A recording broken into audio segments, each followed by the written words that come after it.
आज की कहानी हमें ऋषभ खंडेवाला ने भेजी है, जो कि यूपी के रहने वाले हैं। यह कहानी मेरे साथ घटित हुई है जब मैं छोटा था और मैं बिहार में रहता था। मैं और मेरी एक छोटी बहन थी। मैं करीब 14 साल का था। हम दोनों अपनी दादी से बहुत ही कहानी सुनते थे। उसमें बहुत ही भूतिया कहानी भी होती थी, जो कि हमें सुनकर मज़ा आता था। और हम दोनों हमेशा अपनी दादी के साथ घूमने जाया करते थे, कभी इधर कभी उधर। एक दिन की बात है, हम दोनों अपनी दादी के साथ घूमने के लिए गए थे। उधर से लौटते वक्त शाम हो गई थी। हम लोगों के घर से थोड़ी दूर पहले एक छोटा सा बगीचा की तरह था। उसी बगीचे के बीचों बीच यह रास्ता निकलती थी। अभी हल्का सा अंधेरा हुआ था, शाम का वक्त था। और अधिकतर लोग कहते हैं कि शाम के समय में नेगेटिविटी इधर उधर रहती है।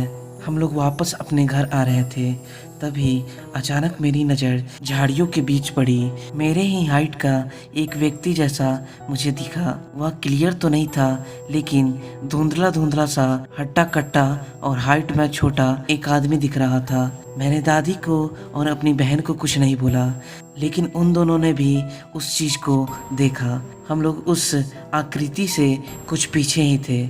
जब हम लोग उसके समीप गए तो वह अचानक गायब हो गया। ना ही उसका चेहरा ठीक से दिखा, ना ही उसका आकृति सही से दिखी। लेकिन हम लोगों ने देखा कि एक आदमी की तरह, जिसका हाइट छोटा है, वहाँ पे था। अब हम लोग की हालत बहुत ही ख़राब हो चुकी थी डर के मारे। दादी ने एक हाथ से मुझे पकड़ा और एक हाथ से मेरी छोटी बहन को, और तेज़ी में चलने लगी। हम लोग चल ही रहे थे, तभी पीछे से अचानक ऐसा लगा जैसे हमारा कोई पीछा कर रहा हो, और जूतों की तेज़ी में आवाज़ आने लगी। हम लोग काफ़ी दूर आगे बढ़े। जब आगे बढ़ते बढ़ते अचानक दादी के कंधों पर जब वह हाथ रखा, तो उसके हाथ रखते ही दादी का मानो पसीना से पूरा शरीर ही भीग गया। जब हम लोग पीछे मुड़े तो हमारे एक रिलेटिव ही थे। उन्होंने कहा दादी से कि आप इतनी तेज़ क्यों चल रही है? हमें लगा कुछ गड़बड़ है, इसी वजह से मैं आप लोगों का पीछा कर रहा हूँ उसी वक्त से। तब तक हम लोग अपने घर के पास पहुँच चुके थे और वह बगीचा बीत चुका था। तब हमारी दादी ने उन्हें सब कुछ बताया।